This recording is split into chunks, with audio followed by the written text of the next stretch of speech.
Tawagin natin siyang Karen, isang teenager na mamasukan bilang isang nani, tagapag-alaga ng mga bata. Dati silang may pera. Namatay ang magulang niya sa isang aksidente, kaya natuto siyang buhayin ang sarili. Sa kabilang banda, solong anak siya, kaya gustong-gusto niya rin ang trabaho niya na magbantay ng mga bata. Habang papasok siya sa trabaho, ay naunahan siya ng tawag ng magulang ng kanyang alaga. Ang araw daw na iyon ay maiiba kasi madagdagan ng isang bata ang aalagaan niya. Pamangkin ito ng amo niya. Namatay sa aksidente ang mag-asawa, kaya pansamantala na sila muna ang mag-aalaga habang pinag-uusapan pa ng mga kamag-anak, both sides, kung kanino mapupunta ang bata. Siyempre, wala namang problema kay Karen. Ibig sabihin, madagdagan ang sahod niya at madagdagan din ang batang kalaro at tuturuan niya. Masaya siyang pumasok sa trabaho. Wala namang nabago, nadagdagan lang ang alaga nito. Napansin niya ang bata, hindi ito nagsasalita. Napakatahimik nito. Ngumingiti naman ito, tapos biglang lungkot. Iniintindi niya na lang at kamamatay lang ang mga magulang nito. Malaking adjustment ito sa kanya sa edad na 4 na taon. Tuwing Sabado ng gabi ay laging late umuwi ang mag-asawa. Normal schedule na nila ito.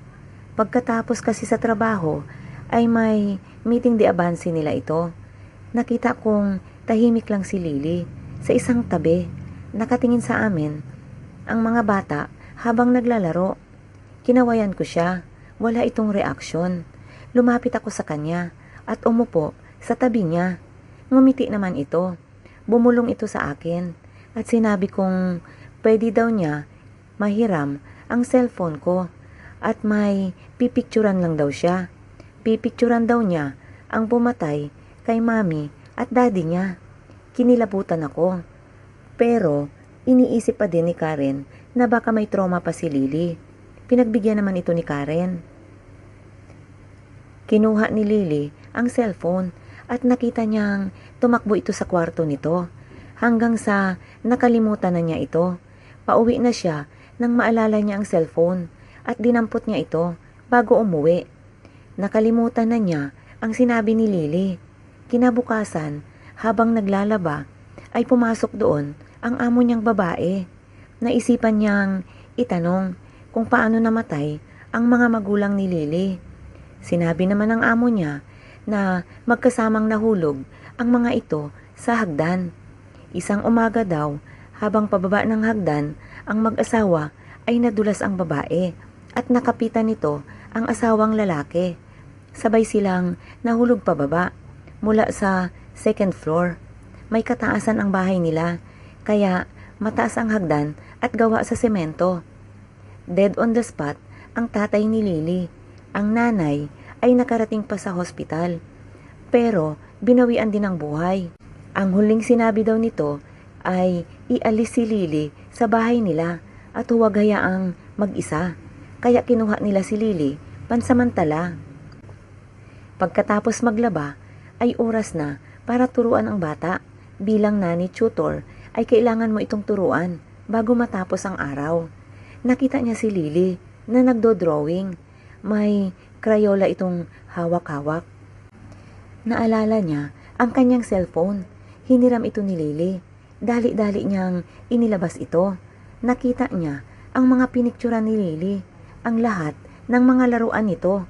Napakarami kasi nitong laruan at lahat ay manika. Pag swipe left niya, napatulala siya.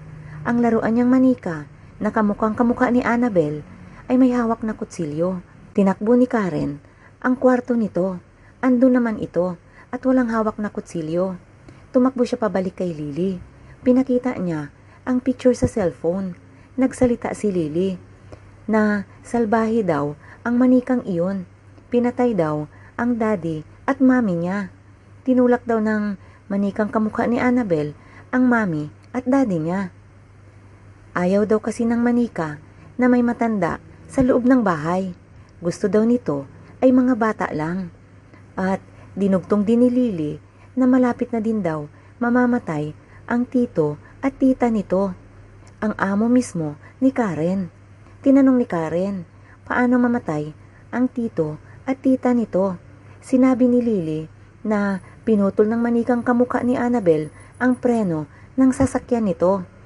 Hindi pa sila tapos mag-usap nang biglang tumunog ang landline phone sa bahay ng amo ni Karen.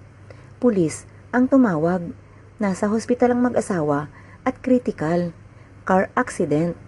Nilingon niya si Lily at nagsalita ito sa kanya nang halos pabulong. Ikaw na ang susunod. At humalakhak ito. Sabay inilabas ang kutsilyo nitong hawak ng manika sa picture na kuha ni Lily. Hanggang sa sigaw na lang ni Karen ang marinig sa buong kabahayan.